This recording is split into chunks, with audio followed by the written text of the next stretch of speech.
Olá, pessoal! Você sabia que o projeto de lei número 4162 de 2019 foi sancionado pelo presidente, embora com vetos, no dia 15 de julho deste ano? Em decorrência dos vetos, ainda haverá uma análise do Congresso Nacional para mantê-los ou derrubá-los, mas a parte que foi sancionada foi transformada na Lei Ordinária número 14.026, de 15 de julho de 2020. Contextualizando, você sabia que cerca de 35 milhões de brasileiros não têm acesso à água tratada em suas casas? E que boa parte dessas pessoas percorre longas distâncias para conseguir um pouco de água, sem nem saber a sua origem e a sua qualidade? Quando há tratamento, a cada 10 litros de água potável produzida nas estações de tratamento de água, apenas 6,15 litros efetivamente chegam à torneira dos consumidores. O restante é perdido no caminho, muito provavelmente pela falta de manutenção das redes de distribuição. Com relação ao esgoto, quase 100 milhões de brasileiros ainda não têm acesso à rede de coleta e tratamento adequado. Da fração de esgoto que é efetivamente coletada no nosso país, apenas 46% dela é encaminhada para tratamento adequado. O restante é disposto in natura, seja nos corpos hídricos ou nos oceanos. E por fim, você sabia que em 2018, as doenças de veiculação hídrica foram responsáveis pela morte de 2.180 pessoas e ocasionaram cerca de 230 mil internações? Estes dados que eu apresentei são as informações mais recentes divulgadas pelo Sistema Nacional de Informações sobre o Saneamento, o SINIS, e também pelo DataSUS. E ao colocá-los em um mapa, é possível identificar claramente quais são as áreas mais vulneráveis e que precisam urgentemente de melhorias no saneamento. E essas áreas são as zonas rurais de todo o país, os municípios de pequeno porte, principalmente aqueles localizados nas regiões Norte e Nordeste, e as regiões periféricas das grandes cidades e das capitais. Frente a essa realidade, hoje nós temos um novo marco regulatório do saneamento no Brasil. Mas você sabe o que isso significa? Você sabe qual é o seu impacto?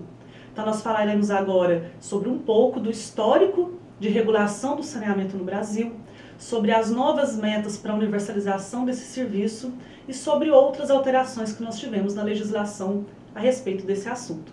Nós somos docentes do Departamento de Engenharia Ambiental da UFTM. Estamos aqui para trazer esse assunto para você. As políticas públicas de saneamento começaram a ser estruturadas no país de uma forma mais efetiva a partir da publicação do Planasa entre 1969 e 1971, o qual foi necessário devido a uma mudança brusca no padrão de vida das pessoas, que a partir dessa época passaram a viver mais nas áreas urbanas. Nesta época foram criadas boa parte das companhias estaduais de saneamento que nós conhecemos, como a Copasa, a Sabesp, a Sanepar e tantas outras, e foram instituídos os subsídios cruzados para o financiamento de obras de saneamento em cidades mais pobres. Até então, a questão do saneamento ela era tratada exclusivamente pelo Ministério da Saúde e, a partir do Planasa, passou a ser uma demanda de infraestrutura no país. A partir desse momento, o FGTS foi colocado como principal provedor de recursos para as obras de saneamento e essa importância segue até os dias de hoje. Em 1981, a política ambiental do Brasil se organizou com a publicação da Política Nacional de Meio Ambiente, ao passo que em 1990 a saúde se organizou perante a Constituição de 1988, criando-se o SUS e a FUNASA, a Fundação Nacional da Saúde, a qual promove até os dias de hoje melhorias de saneamento em regiões vulneráveis do país. Em 1995, algumas leis foram publicadas definindo questões relacionadas às concessões e permissões nos serviços públicos para a atuação da iniciativa privada. Em 1997, foram estabelecidas as primeiras metas de universalização dos serviços de saneamento básico para 2010, a partir da publicação do Programa de Modernização do Setor de Saneamento, o PMSS. Entre 1998 e 2005, nós tivemos um período de contingenciamento dos recursos públicos a serem investidos no saneamento, o que acarretou num desmonte do arranjo de desenvolvimento que foi criado até então, culminando então no não alcance dessa primeira meta de universalização dos serviços que foi estabelecida para 2010. Em 2003, criou-se o Ministério das Cidades e a Secretaria Nacional do Saneamento Ambiental, que foram as primeiras organizações institucionais para atuar diretamente com o saneamento em nível federal. Em 2004 e 2005, publicaram-se leis que tratavam sobre os consórcios públicos, parcerias público-privadas e arranjos público-privados. Já em 2007, a Lei 11.445 estabeleceu o primeiro marco legal do saneamento, o qual foi regulamentado em 2010. Em 2010, foi publicado o Planzab, o qual estabeleceu como 2033 o novo prazo para a universalização dos serviços de saneamento básico no país, tendo como apoio as verbas provenientes do Plano de Aceleração do Crescimento, o PAC.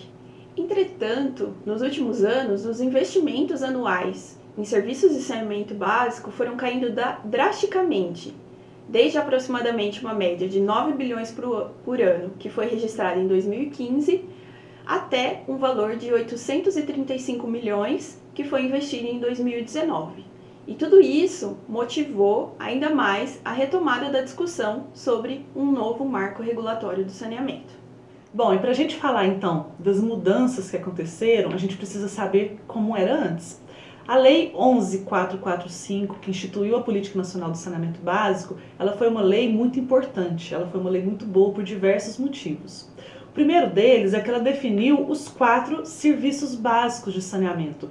Quais são eles? O abastecimento de água, que é quando a água do rio chega na torneira da sua casa, a coleta e o tratamento de esgoto, que é o caminho inverso, o manejo de águas pluviais, que é a drenagem urbana, né? Uma cidade que não tem infraestrutura adequada de drenagem urbana é quando acontecem os alagamentos, as enchentes, as inundações, né? E a coleta, tratamento de resíduos sólidos urbanos e os serviços de limpeza urbana no geral. Significa o quê? É a varrição de ruas, é a coleta do lixo na porta da sua casa. Você sabia que tudo isso é saneamento básico? Então essa lei ela foi muito importante, que ela definiu esses 4 serviços básicos. Além disso, essa lei estabeleceu uma série de instrumentos importantes, como a regulação dos serviços, os conselhos de saneamento, os planos de saneamento básico municipal, estadual e nacional, e mais uma série de coisas básicas. E o que talvez seja o mais importante, definiu a titularidade dos serviços, que é do município.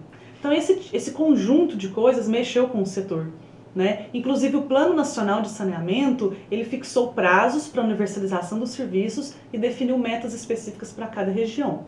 Por que eu estou dizendo isso? Porque o marco regulatório que vigorava até então, ele não era ruim. Na verdade, ele é relativamente recente e grande parte dos seus instrumentos não foi totalmente efetivado. Então vamos falar da alteração nos dispositivos legais que essa lei trouxe. Essa nova lei, 14.026, de 2020, ela trouxe uma série de alterações para diversos dispositivos legais e a Lei 11.445 foi o dispositivo legal que mais sofreu alterações. Ainda está em vigor com as alterações da nova lei. Nós falaremos dessas alterações mais adiante. Primeiro vou citar alterações em outros dispositivos legais, como por exemplo a Lei 9984 de 2000, que dispõe sobre a criação da ANA, que é a Agência Nacional de Águas.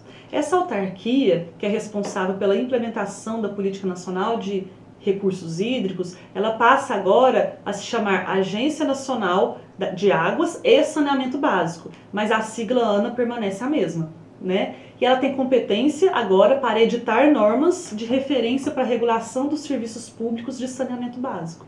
Essas normas elas serão instituídas de forma progressiva e estarão relacionadas aos serviços de abastecimento de água e de esgotamento sanitário. Elas devem tratar sobre o quê? Sobre padrões de qualidade e de eficiência, sobre regulação tarifária, que nós falaremos disso mais adiante também nesse vídeo, sobre perda de água, né? Tanto a redução progressiva como o controle dessa perda. Sobre o reuso de efluentes sanitários tratados, sempre em conformidade com as normas ambientais e de saúde pública, e critérios limitadores de custo a serem pagos pelo usuário final. Caberá ainda à ANA declarar situação crítica de escassez qualitativa ou quantitativa de água em rios de domínio da União. Ela também deverá estabelecer e fiscalizar o cumprimento de regras de uso de água, a fim de assegurar os múltiplos usos durante a vigência da situação crítica de escassez.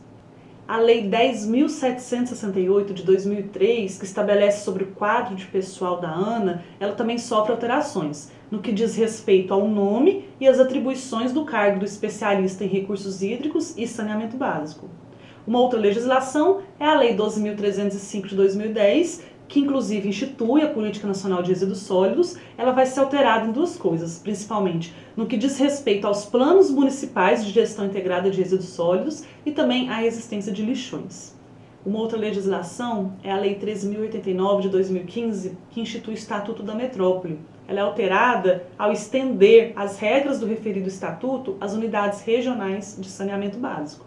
E, por fim, duas leis muito importantes também, que é a Lei 11.107 de 2005, que vai tratar sobre as normas gerais de contratação de consórcios públicos, e a Lei 13.529 de 2017, bem recente, que trata da participação da União em fundos de projetos de concessões e em parcerias públicos-privadas, um assunto que será tratado mais adiante também nesse vídeo.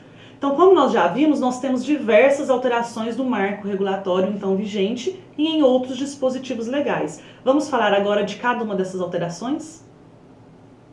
Para começar, a ANA, que é a nova entidade reguladora do assunto, ficará responsável por estabelecer limites máximos de perda na rede de distribuição de água tratada e também em promover práticas de reuso, incentivando que as concessionárias estabeleçam metas relacionadas a esses assuntos em todos os contratos de prestação de serviço que forem firmados. Caberá também à ANA estabelecer parâmetros para fiscalização do cumprimento dessas metas e também monitorar todos os indicadores de qualidade e os padrões de potabilidade da água. Essa nova lei, ela também estabelece um prazo para os fins dos lixões no país, como eu disse, alterando assim a Política Nacional de Resíduos Sólidos. Existem prazos específicos para cada município, conforme o número de habitantes e conforme os municípios já tenham ou não elaborado seus planos de resíduos sólidos. Com o novo marco do saneamento, os planos de gestão integrada de resíduos sólidos deverão ser revisados agora a cada 10 anos no máximo. E além disso, tanto os municípios como o Distrito Federal, eles deverão cobrar tarifas para poda de árvores, para varrição de vias públicas e para limpezas no sistema de drenagem. Caso eles não estipulem como fazer isso no prazo de 1 ano de vigência da lei, eles estarão em desacordo e poderão ser acusados de renúncia de receita e o impacto orçamentário deverá então ser demonstrado. Esses serviços poderão integrar também as concessões de que falaremos mais adiante.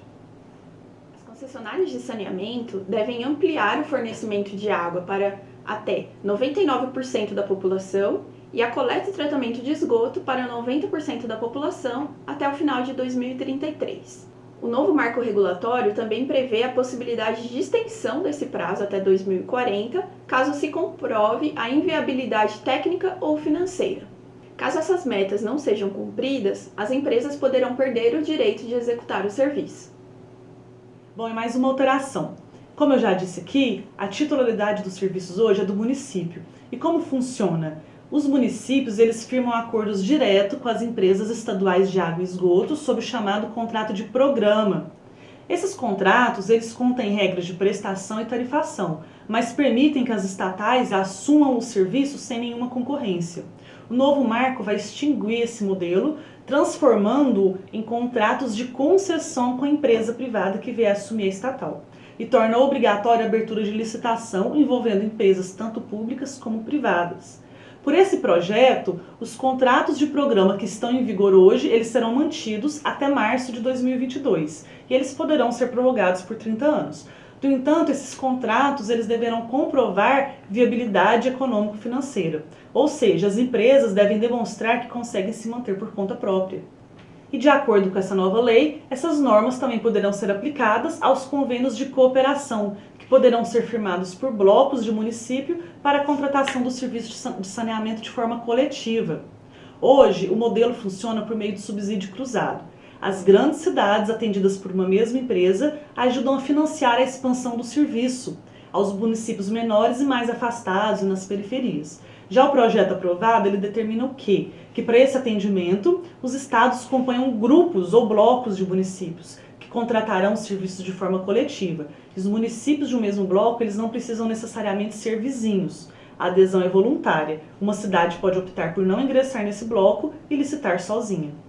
Também é importante ressaltar quais são os impactos desse novo marco sobre outros setores. Por exemplo, o Ministério da Economia está estimando que esse novo marco deva movimentar mais de 700 bilhões de reais em investimentos e gerar por volta de 700 mil empregos nos próximos 14 anos. Espera-se também que a universalização dos serviços de saneamento básico reduza em até 1,45 bilhão os custos anuais com a saúde, segundo uma estimativa da Confederação Nacional de Indústrias, a CNI. O novo marco legal prevê que famílias de baixa renda poderão receber auxílios, como descontos nas tarifas de serviços e até mesmo gratuidade na conexão à rede de esgoto. Tais premissas deverão ser avaliadas conforme o equilíbrio econômico-financeiro dos contratos e as próprias concessionárias é que serão responsáveis por regulamentar os critérios para o enquadramento das famílias de baixa renda, seguindo particularidades locais. Levando em conta esse aspecto e também o fato de que as áreas mais vulneráveis são as áreas rurais, as cidades pequenas do Norte e Nordeste e as regiões periféricas, será que as empresas privadas que seguem uma agenda de lucro ao invés de um crescimento sustentável se sentirão atraídas a implementar os serviços de saneamento nessas áreas? É para se pensar, né? Busque se informar e forme a sua opinião, porque você tem grandes chances de ser um engenheiro que vai lidar com essa nova realidade. Pessoal, é importante dizer que o que você tem falado é sobre a privatização do serviço e não sobre a privatização da água. Eu vou explicar por quê. Porque o novo marco ele não privatiza a água. No Brasil, a água é de domínio do Estado e todo o uso da água é uma outorga, é uma autorização do direito de uso. Para mudar isso, seria necessário alterar uma lei, que é a Lei da Política Nacional de Recursos Hídricos, Lei 9433 de 1997. O que está gerando polêmica é que os municípios serão obrigados a fazer concorrência para conceder os serviços de saneamento. Porém, as companhias estaduais que estão funcionando, elas terão a oportunidade de manter os seus contratos via prorrogação ou até mesmo disputar com outras empresas essa licitação. Então, não haverá privatização da água. O que pode acontecer é a maior participação da iniciativa privada nesse setor. Porém, são concessões. Quem é o dono do serviço é o município. E como todo serviço público, ele tem as suas instâncias de controle social e pressão popular. Também ainda há muito debate sobre a questão das tarifas, que a ANA passa agora a centralizar a diretriz de regulação que antes era conferida aos estados e aos municípios. Mas é remota qualquer chance de privatização nos termos que se tem falado por aí. Bom, como vocês notaram, esse tema é muito extenso e envolve muitas legislações, diferentes pontos de vista e por isso, para quem quiser se aprofundar no assunto, nós selecionamos alguns conteúdos interessantes que foram utilizados por nós como referência para o vídeo e ele está lá na descrição. E como o assunto é muito amplo, pode ter ficado faltando alguma coisa. Então deixe os seus complementos ou suas dúvidas nos comentários. Muito obrigada, tchau, tchau. Bons estudos!